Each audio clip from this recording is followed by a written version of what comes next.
For the next 8 minutes is to point out to you some of the gaps in where we think we are. So let's start with David's slide on progress. Have we made progress? Yes, absolutely. Many things are better.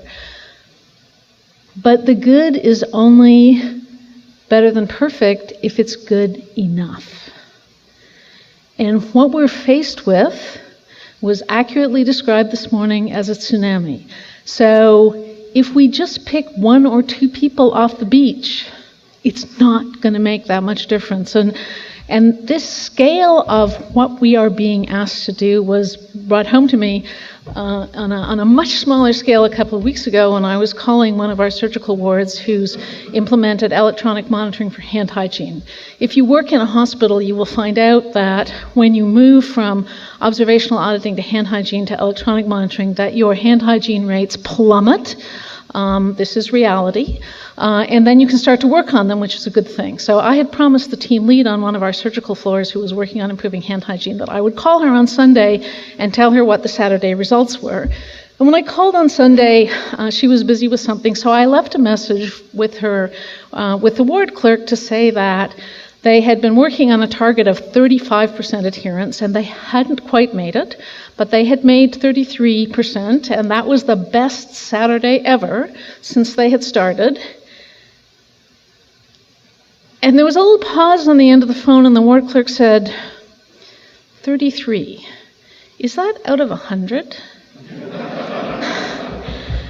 And that's what I want to point out to you is, okay, you have to look at the scale we're working on. And the scale that we need to be working on to fix this is not the scale we're currently on. So I would put it to you that good, where we are, is maybe good, but it's not good enough.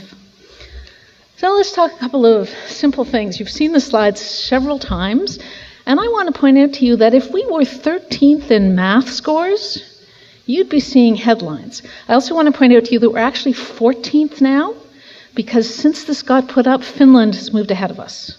Okay, so we're moving down on the scale, not moving up. And we still, as a country, use nearly 70% more antibiotics than the Dutch, who frankly are happier and live longer lives than we do. So we got a long way to go on this scale. Dave's already seen my slides, so he's trying to take advantage of this. But I want to point out a couple of things. He's right on a number of scales, but let's look at what's happening in some of our Ontario surveillance systems. So this is a decade worth of data from the Quality Management Program for Laboratory Services. And what you see is that over that decade, resistance in E. coli to third generation cephalosporins has gone from about 3% to nearly 11%. It's climbed in Cipro, and you see on the second half of the slide that resistance is now starting to increase in Klebsiella. Okay. Here's another comparison. Okay, these are the CNIS data on a different scale that Mike Mulvey showed you this morning, indicating no change in CPE between 2011 and 2015. Here's population-based surveillance in metropolitan Toronto in the region of Peel in South Central Ontario, showing you a very different picture. Now, I know that David would like to persuade you that this is because things are better in British Columbia, that British Columbia is not seeing it. But we don't actually know what the truth is, because we don't have a coordinated national surveillance system that gives you a picture of what's going on over time. We have little bits and pieces of something in a few hospitals here and something in a small population area there. But we don't have a plan that we've sat down and built so we can actually measure how we're doing or where we're going with antimicrobial use and resistance. So here's where I think we are in terms of surveillance for resistance and surveillance for use. I think PHAC has done a wonderful job of looking at the human level on what current surveillance systems we have that include a component of resistance. Haven't identified all of them, but they've identified many of them, and put it together into an antimicrobial resistance report, which has been published for a couple of years now, and which is really useful and interesting. And this month, we've published a framework for action. That took us 3 years of concentrated effort, and we haven't actually done anything. Okay? This is where the rubber hits the road now.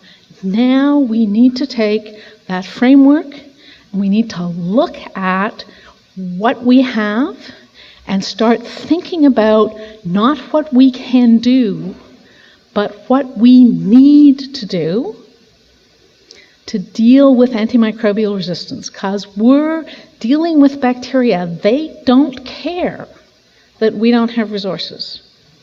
They're not interested in what we can do. They're just sitting out there making our life worse. And if we can't get together and build something to fix it, we're just going to keep on the trajectory we're currently on. So I'm really hoping that sometime in the next year we will find the political will. It has to start with politics. It clearly has to start with funding at a federal level. And then it has to be built with the feds and the provinces and academics across the country, because if we can't do that, then we will not be able to move forward. Thank you.